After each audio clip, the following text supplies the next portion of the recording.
O homem é uma corda bamba esticada sobre o abismo entre animal e super-homem. O homem não é um fim, é uma ponte. Se você vai olhar para o abismo olha de volta para você. E se você vai lidar com monstros, cuidado para não se tornar um monstro. Quase parafraseando, essas são uma das frases que tornaram Friedrich Nietzsche um pensador, um filósofo muito famoso. Quando eu era adolescente, eu li uma das obras finais dele, Assim Falava Zaratustra. E eu não gostei.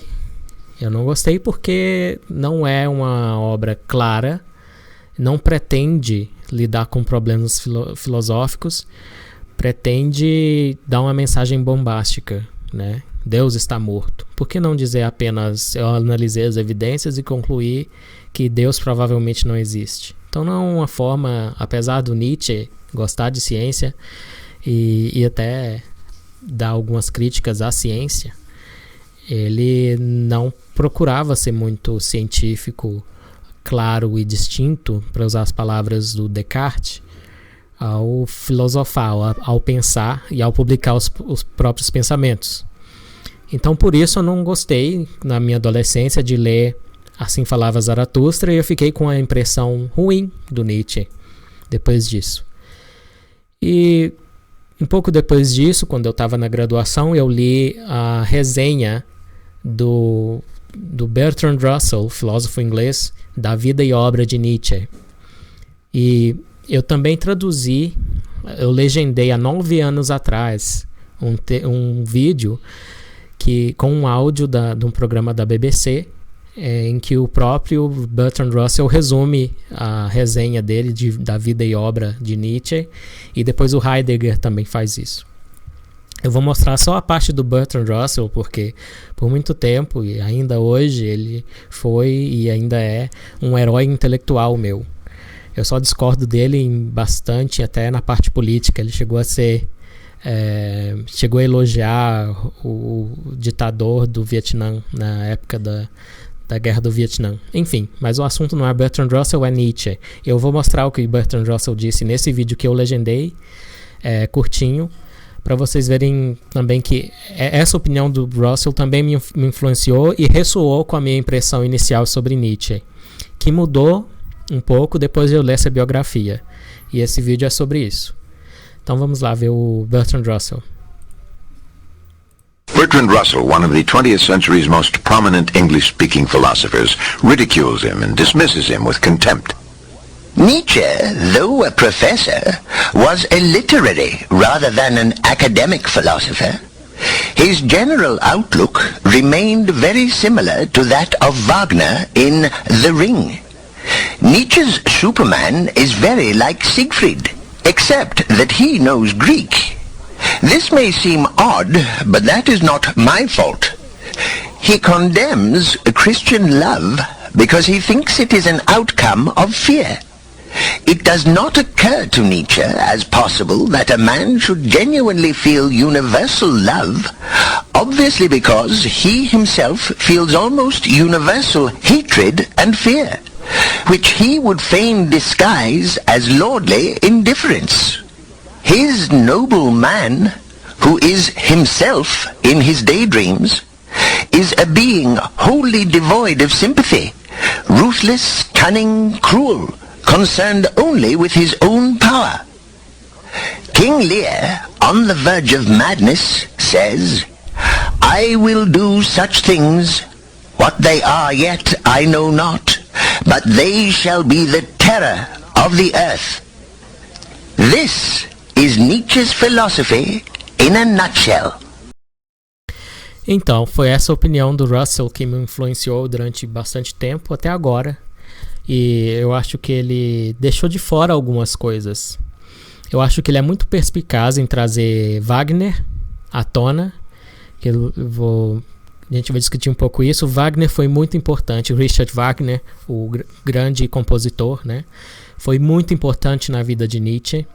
Mas vamos chegar lá. Eu vou usar as fotos presentes no livro da Supridor como guia para eu ir contando mais ou menos o que eu lembro da vida de Nietzsche e comentando como isso influenciou as ideias dele.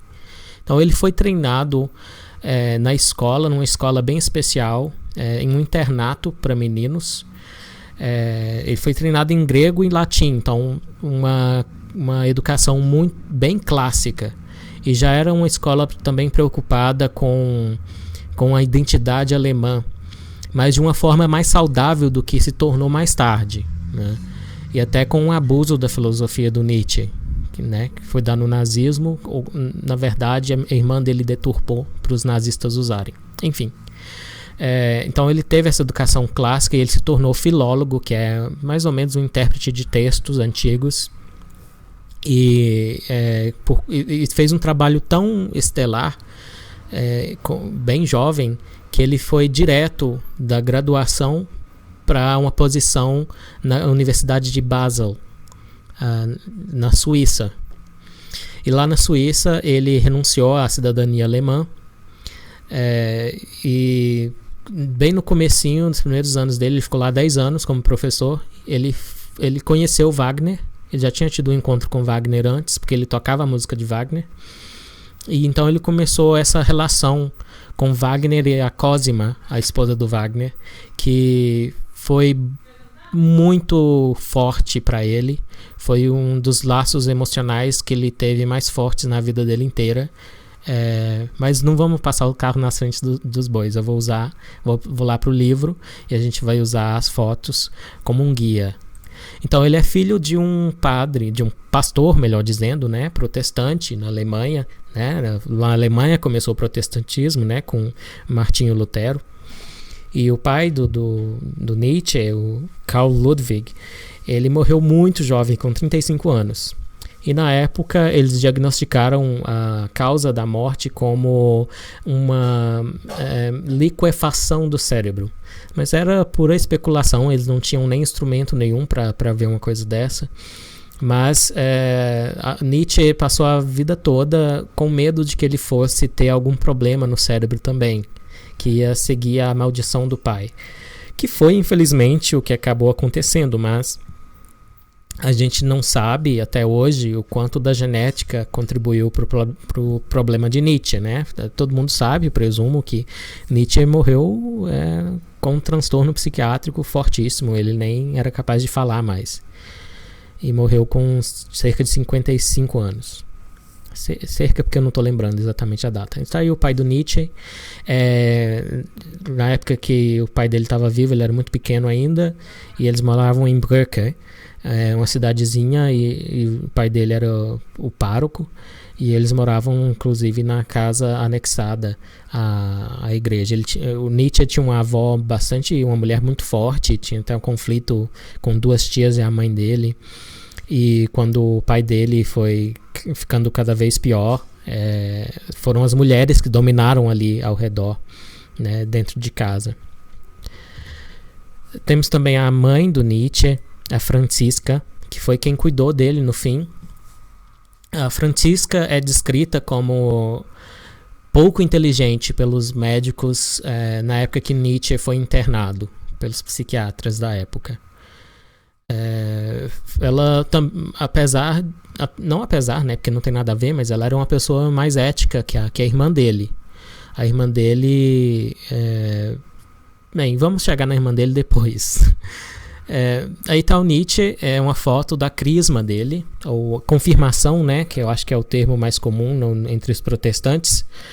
E eu acho a autora da biografia comenta Nietzsche aos 17 anos, o começo da dúvida, porque foi realmente aí que começou a dúvida dele em relação à religião, e ela dá evidência disso numa carta que ele escreveu para a irmã, a Elizabeth. E nessa carta ele expressa que perdeu a fé no cristianismo, e foi bem por causa da influência de um livro do David Strauss, que foi um livro que analisou a historicidade de Jesus, um livro que pretendia analisar cientificamente a existência de Jesus. Bem, não é bem cientificamente assim, mas foi uma tentativa racionalista de reavaliar, né, o mito e o homem e se existiu o homem Jesus. Vou falar um pouco da Elizabeth. Aqui ela está com 17 anos também, e a biógrafa comenta aqui, nenhum sinal de dúvida. Elizabeth, ela era também bastante inteligente, herdou os dotes com o irmão, mas por causa do papel da mulher na época, ela chegava a se recusar a ser mais instruída até pelo irmão.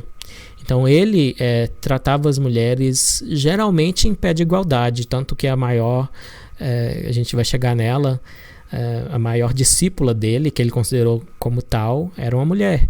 Então, apesar dele ter escrito frases misóginas famosas, como se você vai às mulheres, não se esqueça do açoite, não se esqueça do chicote, ele, na verdade, um dos poucos aspectos em que se pode dizer que o Nietzsche era à frente do seu tempo era ao lidar com as mulheres. Isso eu acho que é possível de ser dito, apesar desse outro lado dele também. E também que era o lado mais misógino do Nietzsche era mais motivado pelas experiências que ele tinha com as mulheres. Então, quando ele estava muito chateado com a irmã ou com a crush dele, ele reagia desse jeito, falando mal das mulheres. Mas não há tanta literatura misógina dele, não. É uma frase ou outra. E aí tá Cosima e Richard Wagner. Quando ele conheceu o Richard Wagner, ele já tinha mais de 50 anos. E um ponto em comum, interesse em comum que uniu o Nietzsche, Cosima e o Wagner foi que eles gostavam da filosofia de Schopenhauer.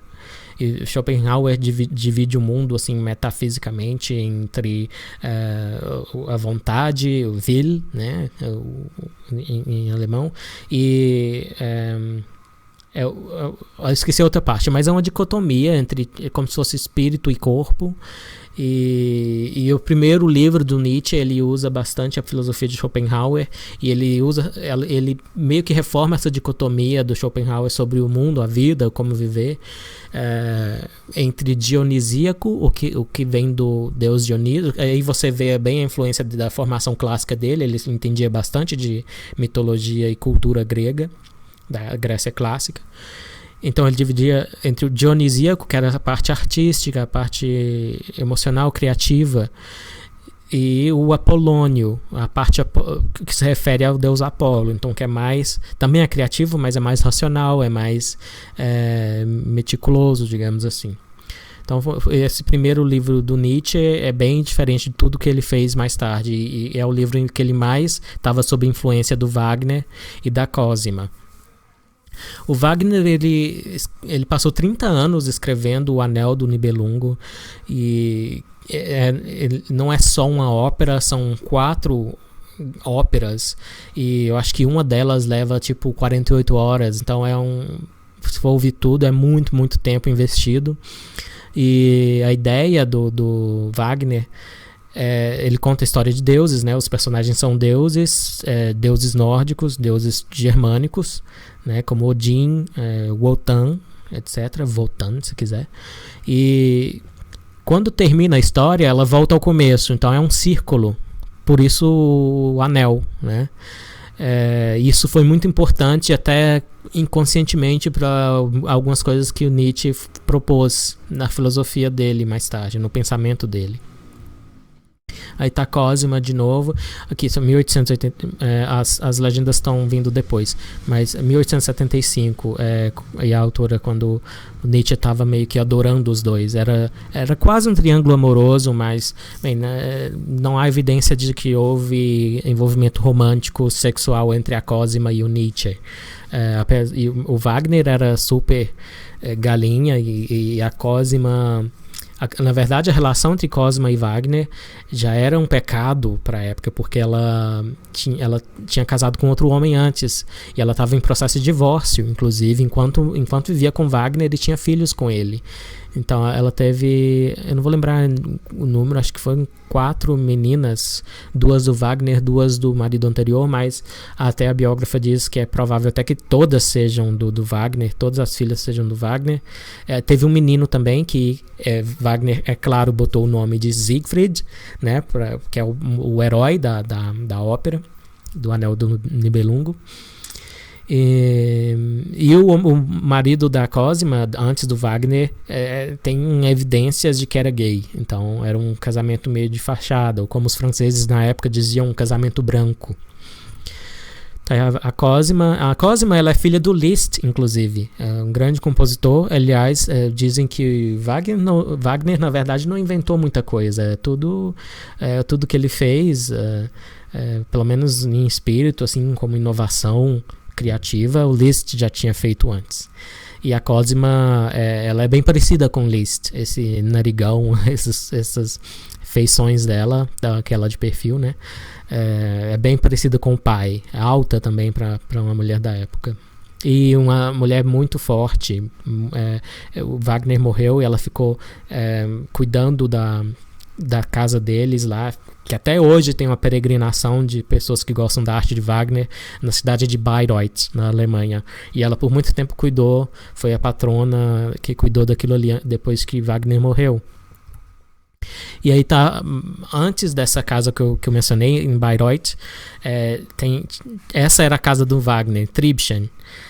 E Tribschen fica na Suíça, e perto de Basel, que é onde era a universidade do Nietzsche, quando ele era professor de filologia. E foi aí que teve esse encontro e essa influência apoteótica sobre o Nietzsche, desse triunvirato. E era bem quase místico para eles. Essa montanha ao fundo, por exemplo, eles chamam de Monte Pilatus, e o mito de que o Pôncio Pilatos, né, depois que condenou Cristo à morte, se jogou desse monte num lago e morreu lá afogado. Provavelmente não é verdade, mas tem toda uma aura mística religiosa, mas embora nessa época o Wagner fosse bem ateu, tá? Mas eles tinham essas ideias, apesar desse negócio de racionalismo está crescendo na época, ateísmo, e isso é um fio que captura quase tudo que o Nietzsche fez, né? Essa perda de fé, né? Por causa do avanço da ciência, do avanço da crítica racionalista, é meio que uma ressaca pós-iluminismo, ainda dentro do iluminismo um pouco, o contexto cultural e intelectual em que Nietzsche trabalhou. Apesar disso tudo, eu acho bastante místico, como eu já disse, místico, e eles usam bastante influência de mitologia, e Wagner, ele acreditava que a arte dele ia transformar a Alemanha. Em certo sentido ele estava certo, mas não era simplesmente ficar famoso. Ele já era famoso nessa época, inclusive.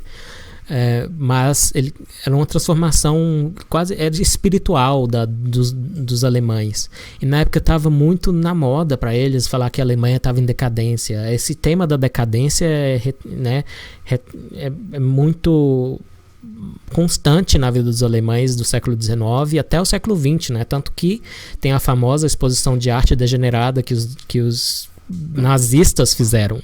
Então é meio que uma obsessão alemã dessa época, até depois da Segunda Guerra, que algo se perdeu na cultura deles, que ela se degenerou. Mas é quase engraçado, absurdo, né? Porque, né, um povo com tantos luminares, né, como Goethe, que está aí um século antes do Nietzsche, né, século XVIII, o Goethe foi um dos luminares iluministas, inclusive, da cultura alemã. Enfim, continuando, aí é mais um aspecto da região, bem perto dos Alpes suíços, tem uma capelinha aí perto dessa, tá aqui o detalhe, é no Monte Pilatus, uma capelinha ali, não sei se vocês estão vendo, no meio da neve. E Nietzsche gostava muito de fazer o que a gente chamaria hoje de hiking. Então, para arejar as ideias dele, ele adorava andar, e ele sempre estava trocando de lugar. onde ele gostava de passar, por exemplo, o verão ou o inverno.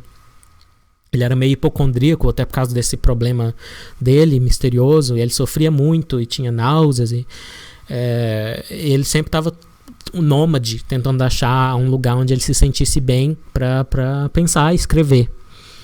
E ele tinha problema de visão também, e a visão dele foi piorando até a última vez que ele estava lúcido o suficiente para falar da própria visão. Ele falou que tinha 3/4 da visão perdidos já. E ele achava que era a eletricidade da atmosfera, isso influenciava o estado de saúde dele, né? E nessa época aqui, em que ele estava ainda enamorado pelo casal Wagner, ele achava que a música de Wagner fazia bem para a saúde dele. Então, e não é uma coisa de se rir hoje, porque na época, é século XIX, mas ainda estava na infância de compreender a causa das doenças. A gente sabia, claro, já tinha microbiologia, já existia, né? Já estavam acontecendo avanços, mas Nietzsche foi tratado bastante ainda com sanguessuga na cara. Ainda eram os métodos arcaicos. Teve uma vez que ele... um dos piores tratamentos que fizeram com ele foi quando ele foi para a Guerra Franco-Prussiana como enfermeiro. E ele contraiu alguma doença lá, vai saber o que era, e deram um enema para ele. Eles injetaram um ácido fortíssimo no intestino dele, e hoje se sabe que esse tratamento meio que acabava com o intestino da pessoa pro resto da vida. O resto da vida ia ter problema intestinal por causa desse tratamento. Então às vezes o tratamento saía bem pior do que a doença. Aí mais um pouco sobre... aqui é Sils Maria, é uma cidade da Suíça que ele amava, é uma das favoritas dele durante a vida toda, era essa cidade. E lá tem uma pedra, que é a Pedra de Zaratustra, onde ele teve a ideia de Zaratustra. Zaratustra é o Zoroastro, é o mesmo nome, é um profeta, né, do zoroastrismo. E nessa época estavam descobrindo bastante coisa arqueológica, textos antigos falando do Zaratustra, e isso meio que influenciou o Nietzsche também. O que mostra que ele era bem lido, né? Bem antenado com o que estava sendo descoberto e discutido. Talvez isso era até profissional. Ele largou depois o posto dele na Universidade de Basel, mas pela filologia mesmo, que era a profissão dele, pode ser que deu a oportunidade dele saber de Zaratustra, disso tudo, assim como a escola dele deu para ele o grego, o latim, que ele era fluente. Em Sils Maria ele escreveu alguns livros, ele alugava sempre o mesmo quartinho numa casa lá do Jean Durich, até lembro o nome do cara, e por causa dessa floresta, por exemplo, ele já gostava porque fazia uma sombra e ele podia se esconder do sol. Ele era fotófobo, né? Ele tinha esse problema, não deve ser só psicológico, é um problema real mesmo. A luz doía nos olhos dele, a luz excessiva. Então, Sils Maria para ele tinha um equilíbrio perfeito de luz, e a tal da eletricidade, que ele também estava meio que... Também tem muito a ver com a ciência da época, né? Eu acho que o Faraday talvez foi bem contemporâneo dele, ao menos alguns dos físicos que estavam ainda descobrindo muito sobre a eletricidade. Então também estava bem em voga falar de eletricidade. Ele achava que os céus expostos, assim, sem as montanhas para proteger, faziam mal para ele. E aí tá a pedra, a autora aí tirou uma fotinha com a Pedra de Zaratustra. Até hoje tem peregrinações lá, então virou um pouco... Talvez hoje até um pouco menos, mas logo depois da morte do Nietzsche, em 1910, 1920, ele tinha pessoas assim, que quase fundaram uma seita mesmo em torno da figura do Nietzsche. E esse era um ponto de peregrinação para eles. Tá aí a casinha lá em Sils Maria, onde ele ficava. Ele ficava no quarto, no canto superior direito da foto. E aí a gente vai para outra fase da vida dele. Então até aí, Nietzsche era um solteirão. E a gente sabe que ele não era virgem até quase 30 anos. Aliás, não, quando ele conheceu essa moça aí, é a Lu Salomé, tá? Uma mulher muito inteligente, virou uma escritora de sucesso, e além de namorar Nietzsche, ela namorou Freud e mais outro intelectual lá, menos famoso, um poeta. E até conhecer a Lu Salomé, Nietzsche só teve uma outra paixonite, assim. Ela foi a grande paixão da vida dele. Pena que foi platônica, o tempo todo platônica. E até aí ele tinha tido experiências sexuais, sim, tá? Por exemplo, ele foi para Itália num verão, foi lá que ele conheceu a Malvida von Meisenburg, que era uma criatura de paradoxos. Ela também é outra mulher influente, mas ela era famosa na Europa inteira como uma revolucionária anarquista. Ao mesmo tempo, ela era uma burguesa rica. E ela até conheceu o Garibaldi. O Garibaldi recebeu ela tinha fama suficiente para o Garibaldi, quando ele visitou Londres, ter pedido para Malvida visitar ele no navio dele lá no Rio Tamisa. E uma cena que a biógrafa do Nietzsche descreve, que é bem ilustrativa do paradoxo, é que o Garibaldi içou ela, subiu ela pro barco numa cadeira chique demais, sabe, num trono praticamente. Então era o anarquista fazendo sala para para burguesa, mas porque respeitava ela pelas ideias, né, de revolução e anarquismo. Enfim, Nietzsche, quando foi visitar, ele fez contato com a Malvida. Ele foi ver um médico, inclusive por indicação do Wagner, até pago pelo Wagner, e esse médico disse que os problemas de saúde do Nietzsche era por causa de falta de casamento, ele estava precisando casar. Nietzsche interpretou isso como sexo. O médico está dizendo que eu preciso de sexo para ser curado. Então Nietzsche foi para os prostíbulos e, né, fez e aconteceu entre as prostitutas italianas, e se infectou 2 vezes com gonorreia. Não sei se foi 2 vezes seguidas assim.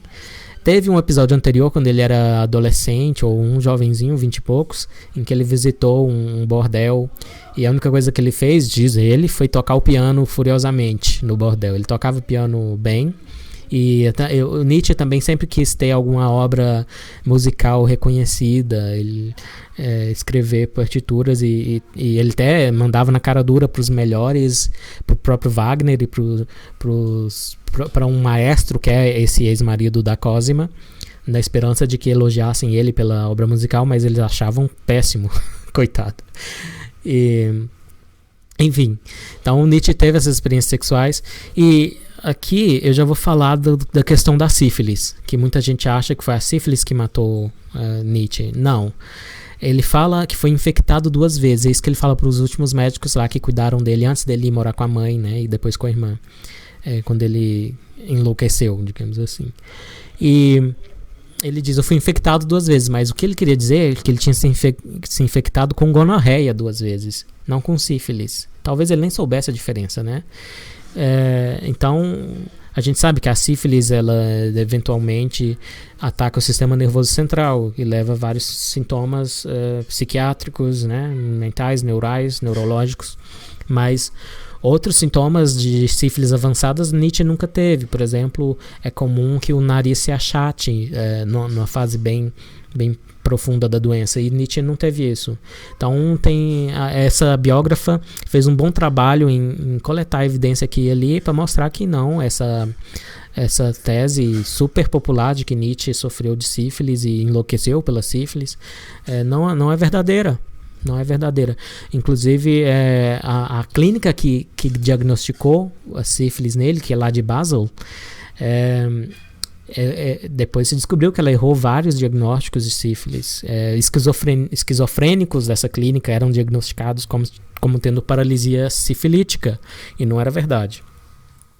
Então, e depois ele foi para outra clínica em Jena, ligada à Universidade de Jena, e eles simplesmente aceitaram o diagnóstico da clínica de Basel, Clínica Psiquiátrica de Basel, que é uma pena, porque se o psiquiatra de Iena tivesse reexaminado Nietzsche, talvez ele teria concluído que não era sífilis, e aí não teriam entupido ele de mercúrio, que é o que faziam. Então, o mercúrio também ataca o sistema nervoso, pode ser uma coisa que tenha contribuído para ele ficar num estado catatônico no fim da vida. Enfim, nossa, eu estou passando o carro nas frente dos bois, mas porque eu vou falando enquanto eu lembro.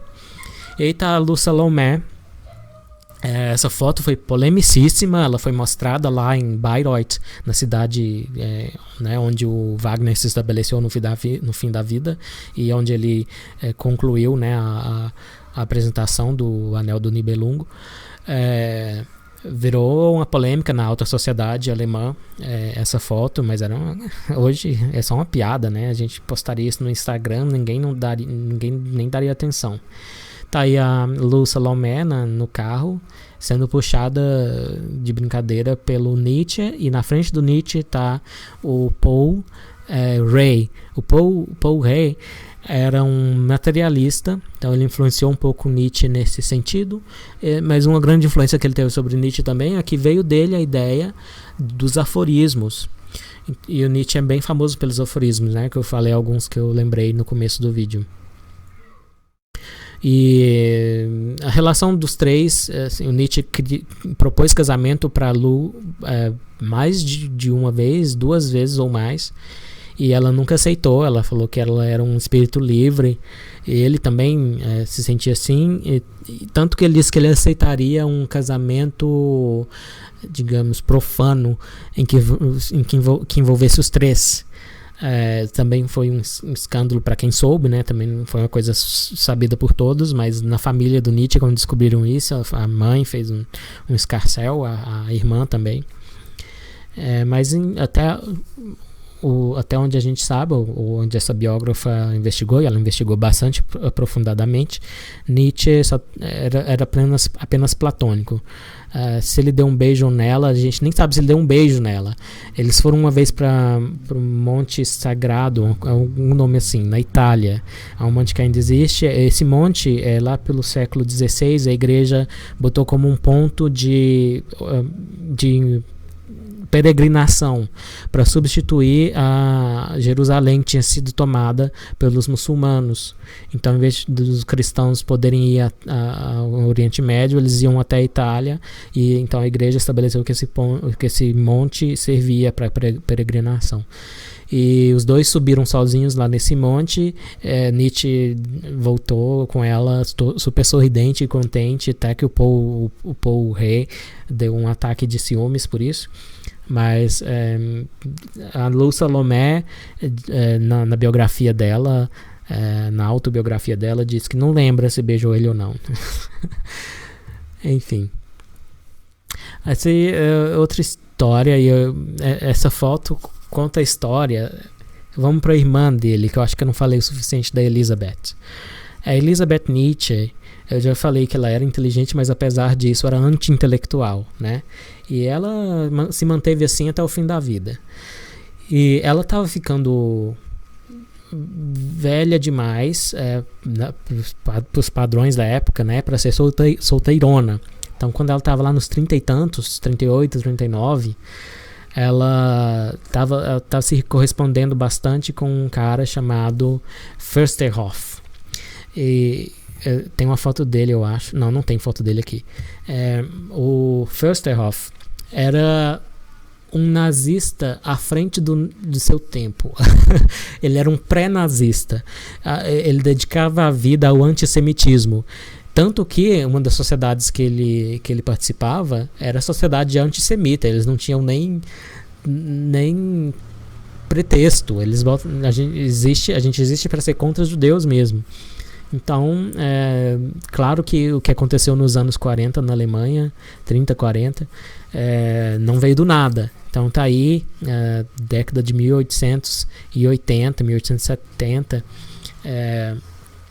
um de vários antissemitas, inclusive a Cosima Wagner era super antissemita, e o Wagner também. Dessas pessoas aqui que eu tô falando, sabe quem não é antissemita e não pode ser acusado por ter, digamos, posto tapete vermelho na frente do nazismo? Nietzsche. A coisa mais injusta que pode ser dita sobre Nietzsche, e uma das mais injustas, é que ele era antissemita. Mentira, ele falava mal dos antissemitas o tempo todo. A responsável por fazer a fama dele como suposto antissemita e apoiador dos ideais nazistas foi Elizabeth. Mas antes de chegar nisso, tá aqui uma aventura da Elizabeth. Ela casou bem nessa época. Na verdade, eu acho que ela casou por isso. Ela estava com 39 anos, ela casou com o Förster, porque a ideia dele era juntar alemães puro sangue e fundar uma colônia no Paraguai, que era para ser chamada se chamou, né, na época, Nueva Germania, Nova Alemanha. Então fizeram a viagem, né, foi todo um processo de campanha, juntaram algumas famílias alemãs, entraram num barco, o barco se chamava Uruguai, e partiram da Alemanha, entraram pelo Rio da Prata e foram parar lá em Assunção. E só que chegando lá não era bem o que eles imaginavam. Ele achou que iam ser terras férteis e um clima maravilhoso, mas já estavam logo se incomodando com os mosquitos e tal. E a Elizabeth, ela foi segurando a barra quando começou a dar tudo errado nessa colônia aí. Então deu tudo errado, não existe mais. Envolveu até um pouco de calote dela e do marido, do Försterhoff. Ele mesmo chegando lá e dando tudo errado. Foi assim, eles arrendaram a terra, eles não tinham dinheiro suficiente para comprar a terra, então eles fizeram um negócio com o governo paraguaio, com um intermediário entre eles e o governo paraguaio, em que eles tinham até no fim do ano, mais ou menos, de 1888, se não me engano, para ter 140 famílias. Eles tinham algumas poucas. Era impossível isso. Não tinha como. Eles tinham pouco tempo, 2 anos, desde que eles foram para lá, para ter o tanto de famílias que era necessário para o governo paraguaio dar as terras para eles. E Elizabeth começou uma campanha por cartas, fazendo propaganda da colônia, falando que é uma maravilha, e convenceu alguns. E foi aí que começou a carreira de mentirosa dela, de mitômana, de propagandista.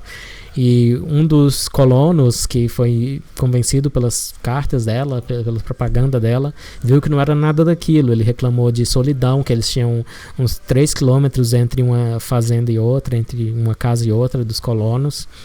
E ela mentia para ele, falando para ele dar dinheiro logo para comprar a terra dele, a parte dele. Ela falava: todas as fazendas aqui da nossa colônia estão compradas. Ela botava nomes em todas lá, mostrava um mapa para ele, menos a sua, ó, você tem que comprar a sua. Era mentira.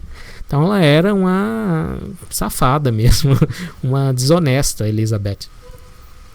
O marido dela, vendo que deu tudo errado na colônia de antissemitas, se matou com um tiro, né? E ela, até isso, ela tentou mentir. Ela tentou mentir que foi um ataque cardíaco. Só que o marido dela já tinha enviado pelo correio a carta suicídio para os colegas antissemitas. Então aí começou a cair a reputação dela na Alemanha, né? Então ela acabou voltando para a Alemanha, e ela voltou para a Alemanha quando Nietzsche já tinha enlouquecido, já tinha tido o gatilho psiquiátrico dele de sei lá o que era que ele tinha, provavelmente esquizofrenia, porque ele teve uma fase de euforia, de se sentir muito bem, e logo descambou para megalomania. Ele começou a assinar as cartas como Dionísio, como o rei, como o crucificado, e na esquizofrenia costuma acontecer isso, essa fase de euforia, que também tem outros transtornos. Então parece que era esquizofrenia, e o mercúrio que deram para ele deve ter piorado o quadro muito. Enfim, também já estou acelerando. Aí o Nietzsche, acho que está na casa dos 40 anos, 1882, ela diz na altura, né, no pico dos poderes dele. Essa é uma máquina de escrever que ele tentou usar, mas nunca conseguiu. Interessante, né, que não tinha máquina de escrever que a gente que deu origem aos nossos teclados de hoje. Ele tentou usar isso aí, não conseguiu, dava muito defeito também. E até teria ajudado ele por causa da visão ruim que ele tinha, problema de vista que ele tinha, mas não ajudou nada. Ele tinha um amigo que ele trocou o nome dele, ele batizou esse amigo de Peter Gast, e o Peter Gast era o único que conseguia ler essa caligrafia dele, que foi deteriorando também por causa da visão dele. E tá aí o rascunho do Assim Falava Zaratustra. Aí o Nietzsche já louco, eu não gostaria de ficar usando esse termo, mas é porque a gente não sabe qual era o transtorno, o que aconteceu exatamente com ele. A gente só pode especular, né? Aí a mãe dele teve que lutar para ter a guarda dele, né? Ele tinha que mostrar que ele não era uma ameaça aos outros, e ela acabou levando ele para a cidade onde ele cresceu, que é Naumburg. Eu falei em Brücke, mas o Brücke era só na primeira infância dele. Depois, a maior parte ele cresceu mesmo foi em Naumburg. Além na escola também, né, claro, mas também em Naumburg. E a mãe dele morou lá o tempo todo. E Naumburg foi bom, porque ele saía na rua, se ele visse alguém, ele tentava atacar. Ele só confiava na mãe e na irmã nessa fase, o que é uma pena, por causa que a irmã dele, ele já sabia que ele já estava assim, não gostando da irmã, inclusive da mãe também, que a mãe era meio controladora, psicologicamente falando. E é uma pena que no fim da vida ele se deixou, né, também porque ele não podia fazer diferente. Ele reconheceu a irmã, né? Literalmente reconheceu, porque algumas pessoas ele nem reconhecia mais, amigos da vida inteira visitaram ele quando ele fez 50 anos, e ele não reconhecia mais nenhum, reconhecia só a mãe e a irmã. A irmã ele sempre chamou de lama, que é uma lhama, né?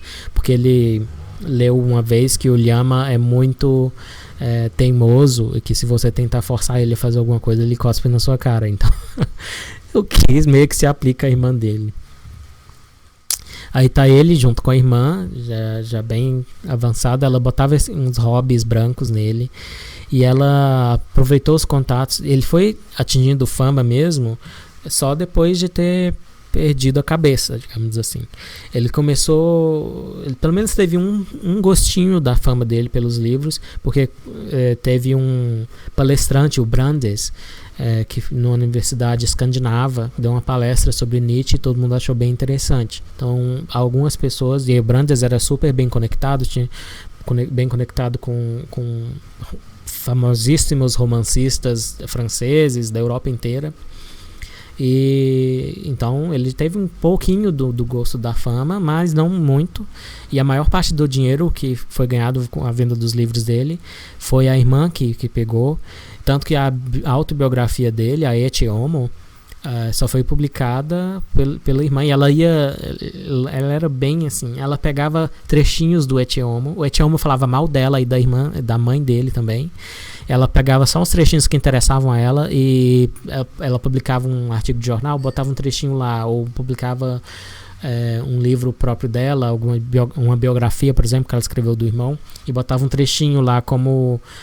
Mas era esperteza também, que ia dando ia aumentando a expectativa pela biografia não publicada, tanto que depois ela publicou uma edição de luxo que vendeu horrores, deu um monte de dinheiro para ela, né?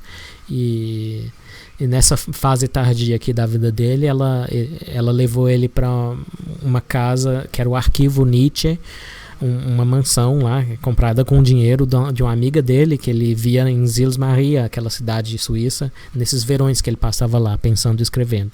Então ela pegou o dinheiro dessa amiga rica dele, de alguns outros admiradores dele, comprou essa mansão em Weimar, né, que é a sede da República lá de Weimar, que teve antes do nazismo. E ela escolheu Weimar porque era a cidade em que o Goethe tentou meio que fundar um Atenas alemã. Então Weimar tem essa fama. Então já tinha os arquivos do Goethe, arquivos de outras personalidades artísticas e intelectuais alemãs, e ela muito esperta, muito marqueteira, levou o Nietzsche para lá, e ele era meio que um item de exibição, era desumano o que ela fazia. Ela botava ele atrás de um véu, assim, de um lençol, de uma cortina, para as pessoas olharem para ele, o coitado lá prostrado numa cadeira de rodas, sem poder nem falar. Parecia assim, ficou só a casca dele, ficou só a concha, a substância, a pessoa bombástica, eu vou falar um pouco mais disso, foi uma morte antes da morte, essa doença dele. Ele foi derretendo, basicamente, no começo até meio violento, mas depois foi ficando dócil, desse jeito aí que essa foto bem retrata. E tá a morte da Elisabeth. Então Nietzsche já famoso, Adolf Hitler ali, né? Aliás, a única foto que Hitler já tirou se permitindo fazer cara de triste, né? Porque era tudo bem controlado, né? Como ele aparecia, os nazistas eram gênios da propaganda. Então essa é a única foto que Nietzsche permitiu ser retratado com a cara triste, porque Elisabeth Nietzsche morreu. E eles estão lá, a casa tinha sido toda a mansão, né? Aquele N de Nietzsche. Essa é a mansão do arquivo Nietzsche, que deve estar lá ainda, em Weimar. Então, para vocês verem como, apesar do fiasco lá do marido falecido, Förster, no Paraguai, e apesar da reputação dela ter começado a cair, ela se recuperou e virou uma das pessoas mais influentes da Alemanha, inclusive na fase nazista, com prazer, né? Que ela era uma antissemita mesmo, e ela se recuperou, né? Então, tudo às custas do irmão, tanto do irmão como autor real, quanto do irmão como o autor que ela inventou, picotando o que ele tinha dito. Eles pegaram uma pilha de rascunhos dele. E um pensador, ele vai, principalmente nessa época que dependia de papel, vai jogar muita coisa fora, né? Numa coisa que pensou durante um tempinho, mas viu que estava errado e jogava fora. Então ela, pegando esses rascunhos dele, ela fabricou um outro Nietzsche, que é o Nietzsche antissemita, um Nietzsche que apoiaria, que serviria como um símbolo intelectual, né, da superioridade da raça ariana, em que o Übermensch, né, o super-homem, a alegoria dele, seria idêntico à raça ariana, né? Ele também usa o termo besta loira, mas não no sentido de loira burra, mas no sentido de uma criatura loira, beast mesmo, como uma fera, né? Acho que em português fica melhor, uma fera loira, que é um termo meio infeliz que ele usou às vezes para falar do potencial que as pessoas tinham como indivíduos, e até a Alemanha em si também. Mas ele não era um nacionalista, ele era mais, a identidade dele era mais europeia do que nacionalista, tanto que foi aí que ele começou. Não foi por isso que ele rompeu com Wagner necessariamente, mas está em um ponto em que ele divergia enormemente do Wagner. Ele não queria se fechar na cultura alemã ou exaltar a cultura alemã como melhor que as outras. Ele queria o cosmopolitismo. Ele era europeu antes de ser alemão. Então, para vocês verem como é realmente injusta essa associação entre Nietzsche e nazismo. Mas algumas coisas que o Nietzsche falou, pelo caráter da filosofia dele, eu vou encerrar o vídeo falando disso, permitia certas interpretações, né? Se o cara vai usar essa expressão fera loira,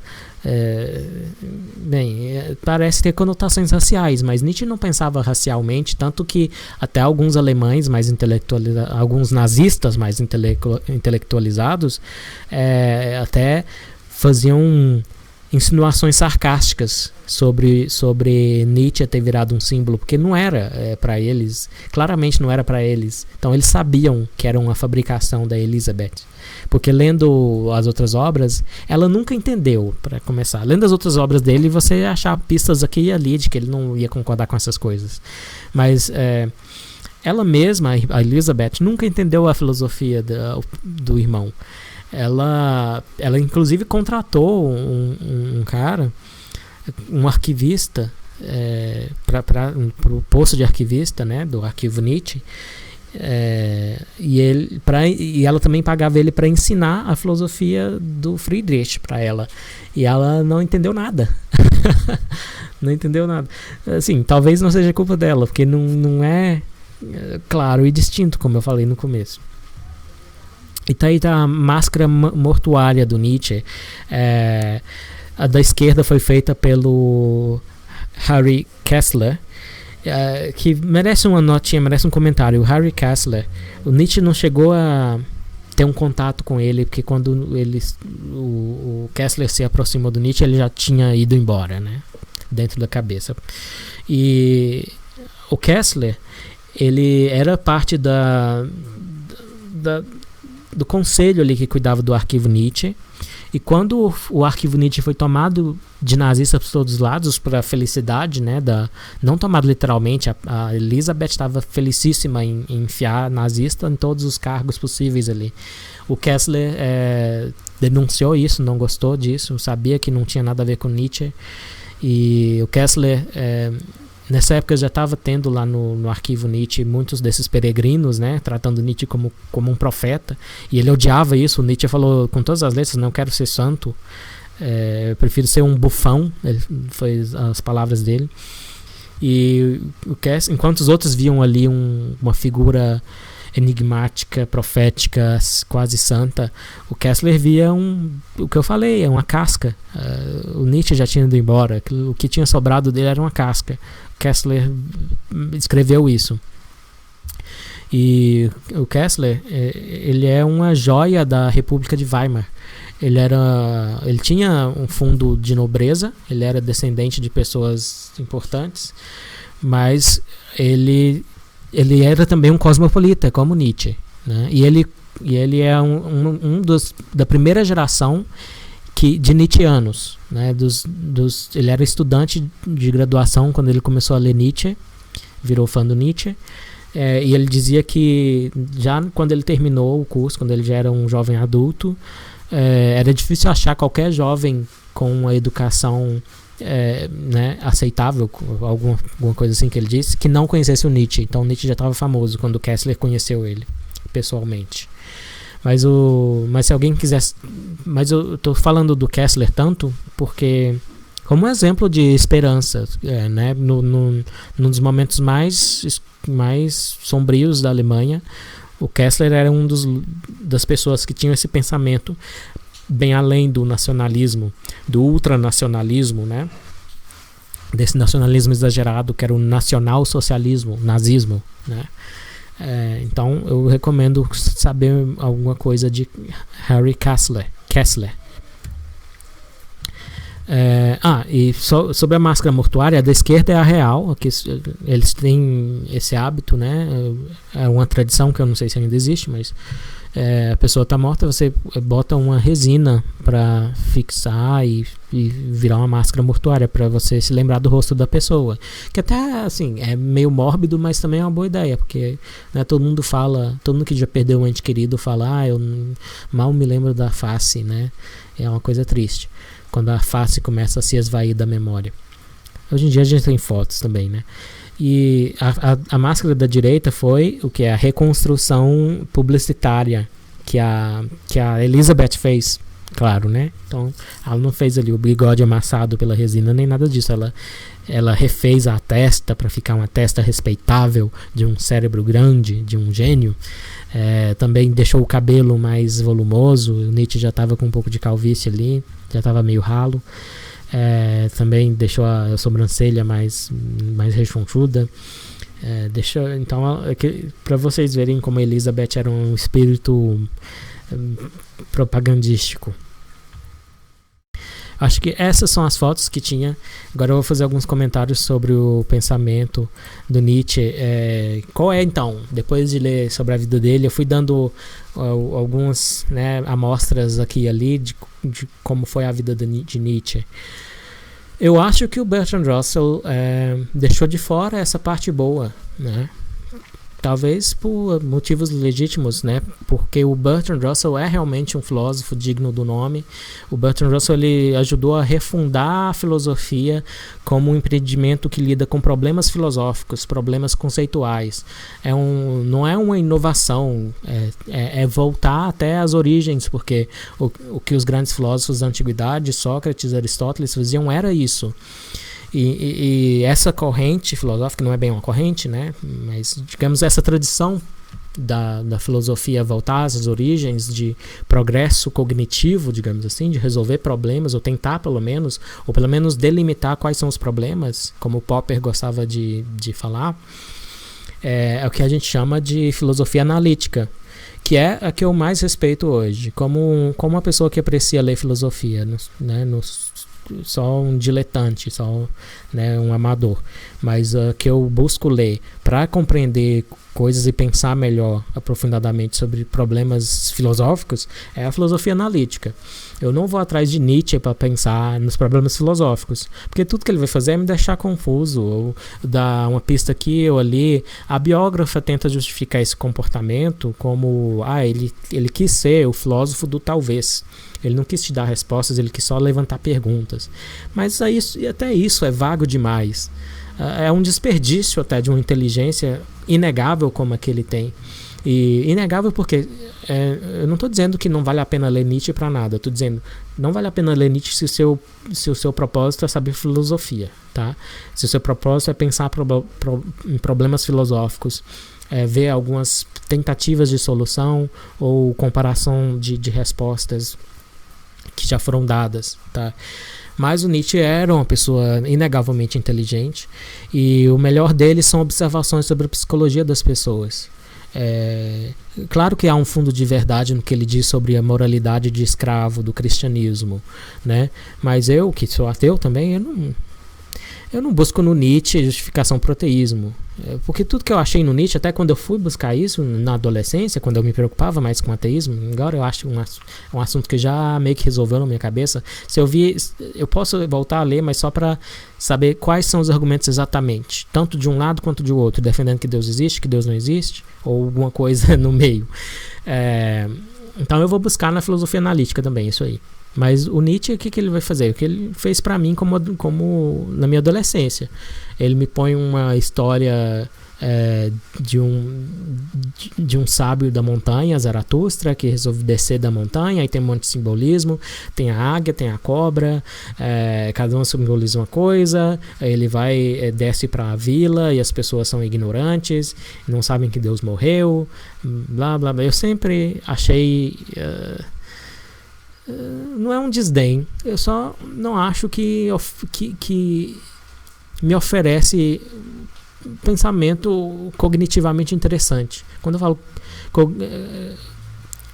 falo em cognição, é o mundo dos conceitos, né? Eu não acho que está lidando com os conceitos de uma forma cuidadosa, minuciosa.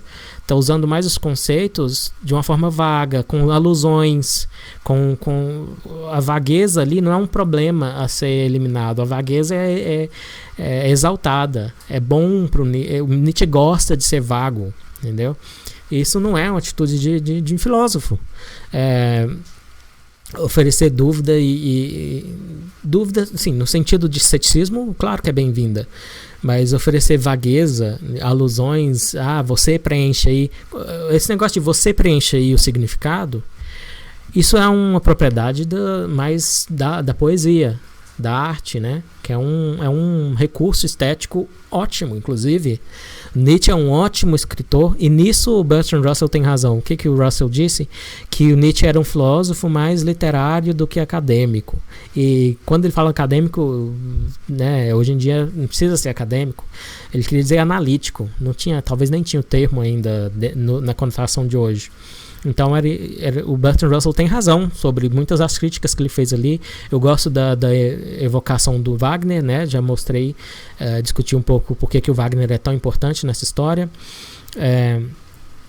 Eu gosto muito também da comparação com o Rei Lear, que o Bertrand Russell diz. O Rei Lear, à beira da loucura, Olha, eu acho genial, e também uma prova da erudição do Bertrand Russell, né? O Nietzsche também era erudito, eu não nego que ele era erudito. Que ele vai lá no Shakespeare, lembra de um personagem que ficou maluco igual Nietzsche, e à beira da loucura, o que esse personagem de Shakespeare diz é: eu farei tais coisas, o que elas são, eu não sei, mas elas serão o terror da terra. É a comparação perfeita, porque tem coisas que Nietzsche escreveu nas cartas dele, nos pensamentos dele, até no Ecce Homo, que é exatamente isso. Aliás, o título da biografia, Eu Sou Dinamite, é porque o Nietzsche recebeu uma resenha de um livro dele, acho que era o Zaratustra, ou alguns desses livros dessa época aí, logo antes, quando ele estava escrevendo em Turim. Teve um ano, acho que é 1888, que ele escreveu 5 livros, que foi logo antes, que é uma prova também da euforia. A euforia não só dá um humor muito bom, ele estava se sentindo super bem, como também dá uma energia muito boa para ser produtivo. Quem tem muito isso são os bipolares, né?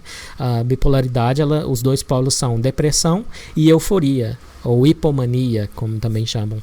E na fase de hipomania, os bipolares ficam super produtivos, saem pintando a casa, abrem um negócio. O problema é que eles não prestam atenção nos empecilhos que eles podem encontrar no caminho. Então, eles meio que ignoram. Eles ficam tão otimistas que eles ignoram que alguma coisa pode dar errado. Enfim, o Nietzsche estava meio que nesse estado quando ele escreveu Ecce Homo, não Zaratustra, Vontade de Poder. Mas Vontade de Poder não é um livro do Nietzsche, tá? Vontade de Poder é esse picote aí da Elizabeth. Então são coisas tiradas da pilha de rascunhos do Nietzsche, de anotações soltas. Algumas, claro, deviam ser a opinião dele, mas outras podiam ser rascunhos que ele já tinha rejeitado. Então preciso ter esse cuidado aí sobre o Vontade de Poder. O Ecce Homo é dele mesmo, hoje na edição não cortada, né? Claro que a Elizabeth foi lá na parte onde ele falava mal da mãe e dela, né? E tirou, né? Nas edições que ela publicou. Hoje em dia a gente está livre de Elizabeth. Elizabeth morreu com quase 90 anos. Então o Nietzsche, tudo que ele escreveu foi num período de 16 anos. 16 anos. Todos os livros dele compreendem 16 anos. Ele passou mais uns, sei lá quantos anos, muito mais que isso, mas ela administrou a obra dele por mais do que o dobro desse tempo, lá no arquivo. Né, com mão de ferro e liberando do que não tinha sido publicado só o que ela queria. Né? Enfim, mas é isso. Eu achei de cortar o coração o que aconteceu com Nietzsche né, nessa fase aí, ele né, de repente ter esse, como dizem na psiquiatria, onset de alguma coisa que talvez era esquizofrenia, não era sífilis, agora a gente sabe. Ele teve gonorreia, mas gonorreia não afeta a cognição. Então foi uma perda assim que aconteceu com ele. Ele poderia ter vivido por ser uma personalidade alemã que ficou famosa e influenciou tantos jovens na época. Se ele não tivesse passado por esse problema mental que o deixou inválido, talvez ele poderia ter freado pelo menos o nazismo um pouco, mas pelos ventos culturais da época, acho que nem ele teria conseguido parar o caminho. E numa última nota, não sei se eu falei tudo que eu queria falar, mas estudar o Nietzsche, apesar de quando eu fui ler, eu já falei que eu não tinha uma tão boa opinião do Nietzsche. Como pessoa, para mim Nietzsche é uma pessoa admirável, é uma pessoa ética até, apesar de, né, do flerte dele com o poder e com, né, esses termos vagos de vontade de poder e de atingir o super-homem, Ubermensch. Parece mais o que o Jordan Peterson falaria hoje, é uma coisa de cultivo, né, de melhorar a si mesmo. Tudo bem, é uma mensagem importante, é uma mensagem que ajuda muita gente. Motivação é uma coisa que está até faltando para muita gente. Ser motivado é super importante, né? E o Nietzsche faz isso também, só que nesses termos mais vagos. Até o Peterson, eu diria, deve ser muito mais claro muito mais claro, porque eu li um pouco do Peterson, que o Nietzsche. Eu também discordo do Peterson. O Peterson gosta de psicanálise, por exemplo, que eu considero uma pseudociência. Aliás, bom eu ter falado nisso, psicanálise, porque o Nietzsche, como eu disse, ele era muito perceptivo sobre psicologia. Muito do que ele falou faz todo sentido. E ele antecipou algumas ideias que foram parar em Freud. Mas tanto ele como Freud, nisso aí, não podem... Não vou ser tão radical, mas provavelmente não podem ser considerados à frente do seu tempo. Nem Nietzsche, nem Freud no que falaram em psicologia. Sabe por quê? Até tem um estudo sobre isso, quantitativo. A onda literária daquele tempo estava indo nessa direção. Já tá, no século XIX, até lendo as cartas deles, assim, eram uns arroubos emocionais, uma linguagem bombástica. Era o movimento do romantismo, né, que dominou a literatura por muito tempo ali no século XIX e até antes, né? Até o Goethe contribuiu para isso, com, por exemplo, os sofrimentos do jovem Werther, né, que é o jovem que se mata com um tiro no peito, passa 12 horas agonizando até morrer porque ele não conseguiu o amor dele.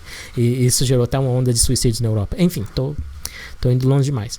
Mas o Proust, por exemplo, é um grande expoente disso aí, de observações psicológicas e dentro da estrutura narrativa, né?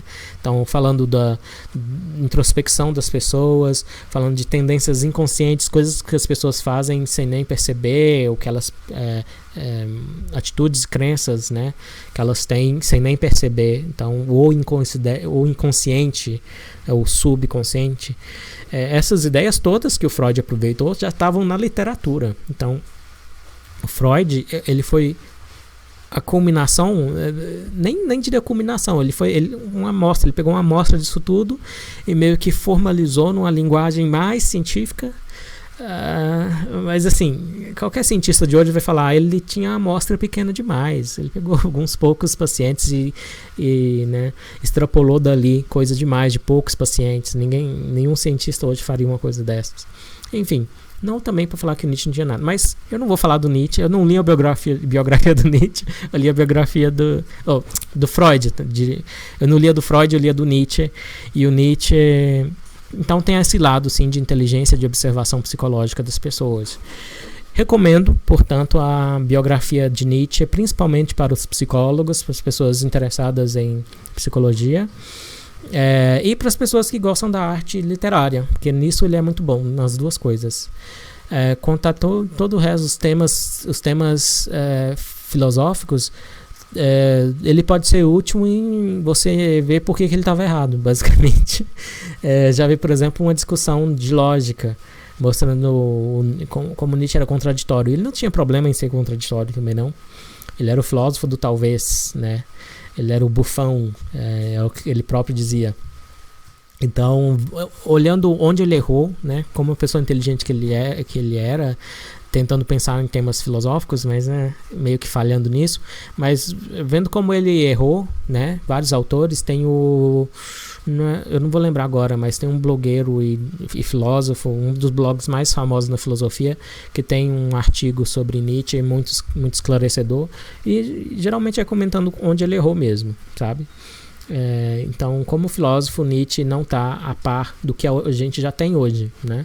Se quiser ler sobre ética, por exemplo, o tema que Nietzsche interessava tanto a Nietzsche, aliás, todo o tema dele de caiu o chão porque não usamos mais religião como base moral. Mas na época dele ele poderia ter ido atrás ele até é mencionado na biografia em algum momento o Jeremy Bentham, por exemplo. Os utilitaristas já estavam lá tentando propor, não deu certo, mas tentando propor uma base secular, totalmente secular, para a moralidade. E apesar de ter dado errado, não funciona tão bem assim, dá mais certo do que o decálogo cristão, os 10 mandamentos, dá bem mais certo. Tanto que temas que a gente resolveu só hoje, por exemplo, a homossexualidade, o Bentham já tinha resolvido. A homossexualidade, o utilitarismo julga o que é moralmente certo ou errado de acordo com o cômputo de quanto das consequências, o quanto sofrimento ou quanto felicidade vai ser gerado por essa ação, digamos que é utilitarismo de ações. Tem utilitarismo de outro tipo, mas ele sugeria bem analisar as ações. E a homossexualidade, ela gera o quê? Ela gera felicidade mútua entre os dois adultos que estão engajados nela e sofrimento nos outros, só se eles ficarem sabendo e forem preconceituosos. Então, claramente não deve ser proibida. E foi isso que o Bentham falou séculos atrás. Já era uma obra que estava aí disponível para o Nietzsche ler. Não sei se ele leu, aparentemente não leu. Não lembro em que contexto o Bentham foi mencionado na biografia, mas ele foi mencionado uma vez só. Então, enfim, mesmo na época do Nietzsche, eu acho que de novo é o drama romântico, de novo essa influência da literatura. Ai meu Deus, meu Deus, ironicamente meu Deus, né? Caiu o chão porque o cristianismo não faz mais sentido para nós, a ciência mostrou pra gente que nós descendemos dos primatas, onde vamos parar? Não, calma aí, Nietzsche vai ler as coisas, os que pensaram com cuidado. O Nietzsche também tinha uma mania de escrever muito rápido, tem livros que ele escreveu em 3 semanas, não é assim, não estou criticando ele por isso, porque um motivo para isso era a doença dele. Ele passava semanas acamado, né, passando muito mal. Então, às vezes era uma necessidade. Os aforismos também, às vezes era por necessidade. Era a única forma que ele tinha de se botar no papel, era essa. O tempo que ele tinha era por um aforismo, por um livro rápido, tá? Mas certas questões filosóficas são muito nuançadas para serem tocadas adequadamente em tão pouco tempo, né? Então tem isso também. Às vezes nem é culpa do Nietzsche, mas tá aí outro motivo pelo qual ele não é lá essa referência toda como filósofo, tá?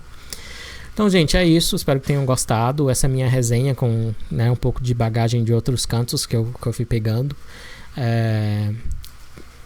Para encerrar, eu digo que eu respeito mais o Nietzsche, tá? Como ser humano.